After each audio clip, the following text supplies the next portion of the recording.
Thank you. We have 6 minutes left. I apologize if I was obnoxious before.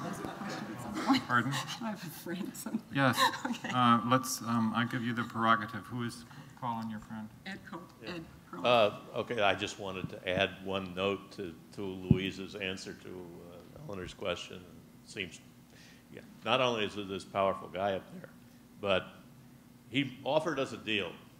He said, "You obey my laws, and I will really richly reward you." That's a fairly powerful incentive, I think. Thanks. There was a question. I just want to respond to that, since it was addressed to me. I mean, here's what I would like to say. Doesn't it seem to you that on your interpretation, something really unpleasant has to be said about the Jewish people? So here's the idea. This text portrays God as cruel, wicked, nasty, but this particular people is going to take him as their God, love him, and love this story only because there's profit in it for them. I mean, I would find that sort of hard to accept, actually. Very hard to accept. Actually, I think it speaks very well for the Jewish people that they produce commentaries like the one that I just read. I mean, what's amazing is how many religious people are revolted and disgusted by these stories to the extent that they change them. They make them not be what the stories said they were. I mean, I think that impulse is, I mean, there's all sorts of stories about Abraham and Isaac. There's an interpretation according to which Abraham actually knew that he wasn't going to have to sacrifice Isaac. There's an interpretation according to which, I don't know, I think someone told me, Midrash, he does kill Isaac and Isaac is revived. I think the impulse to produce these apologetics shows how the cognitive dissonance was handled. But I mean, we're so complicated. Of course we can do stuff like that. It seems like there's a certain interest in intensity in this current topic. Are there other questions to pursue this? We only have 4 minutes left, so if we, rather than open up a new one, maybe are there further thoughts or questions on this particular issue? I see a hand way up against the back wall. I think that would be appropriate.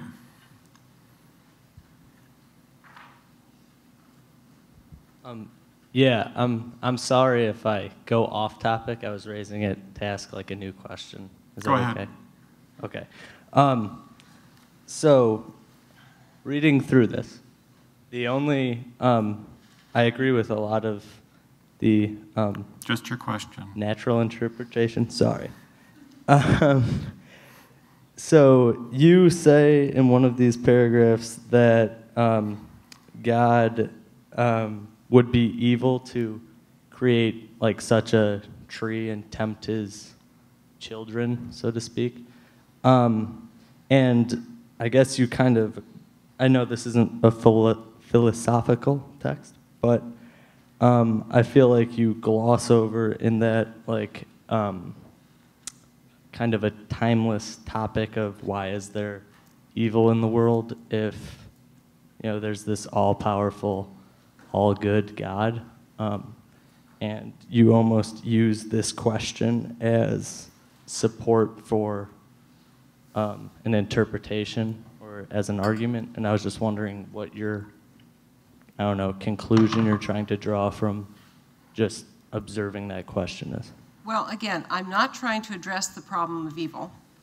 I am trying to say, if I were treating this story as a piece of literature, the way we do read the ancient texts of many other cultures, we don't think for a second that they're true, but we do try to interpret them. If I were reading it that way, armed with what little scholarship I could get hold of in the amount of time I had, this is the picture. This is the character that emerges. This is what this character God is like. One last question. Robert Audie, did I see your hand go up? I was pointing to Richard Swinburne, actually. His hand was up a moment ago. Thank you. Yay! Great. We'll make it. How would you reply to the following objection? May I give a possibly unkind caricature of your enterprise? You are correctly pointing out that God does not behave like a 21st century American good mother would behave. And from that you are concluding that he is not a very good God.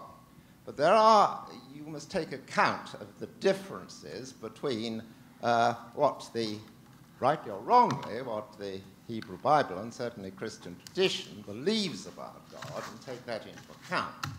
Now, you say a good American mother, if I may put it like that, wouldn't beat or kill children, of course, nor would a fairly good 20th century British father do that sort of thing.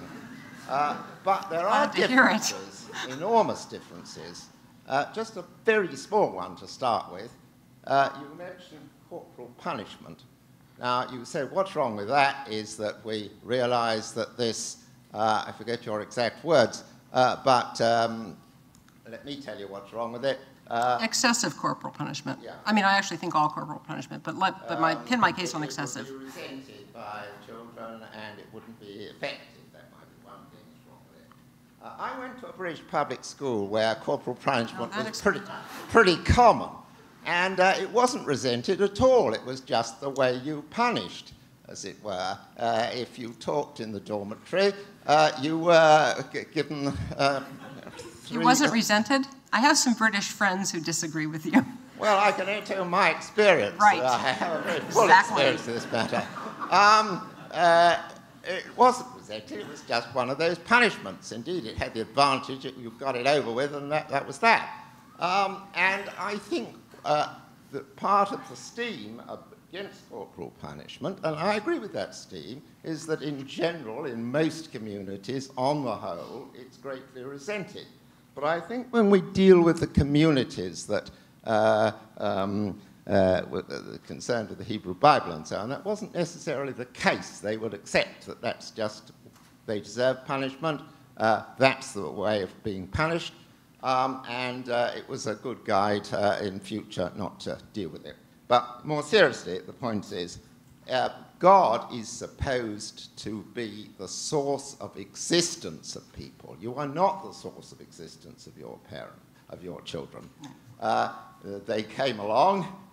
You didn't intend it to be that child. We went to a great deal of trouble in my case, actually. You didn't intend it to be that child. You only intended it to be a child. And all the good, if the theism is right, all the good you were able to do to your children was as a result of God. So, of course, your rights over your children are very limited for that very reason.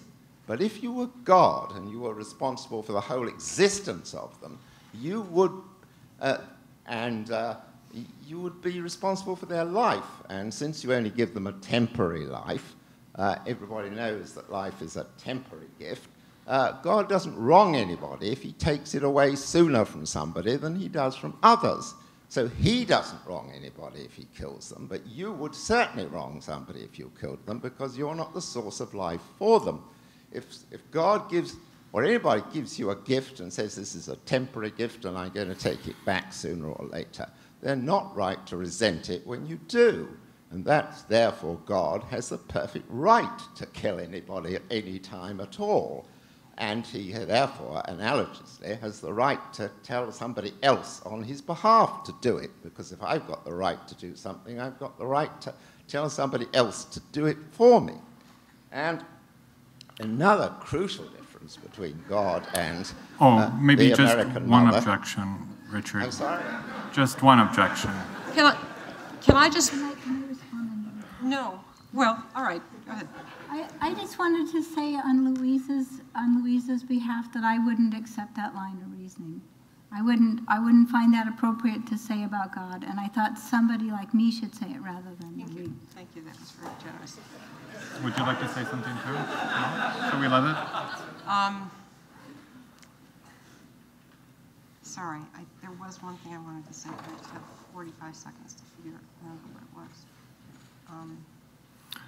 I guess I just don't see the argument for the conditional that if God is the source of life, that he has the right to do anything he wants. It seems to me if you create a being that is sentient, that has a will, you've created a being that has certain rights that you have to respect, whether you created him or not. So. But I didn't say deny that he has certain rights. I said he has the right to take away the life. No, I don't see the argument I don't see the argument for the claim that if he is the source of life, that he has the right to take it away. It doesn't seem to me to hold in any other context. Clear to us in the whole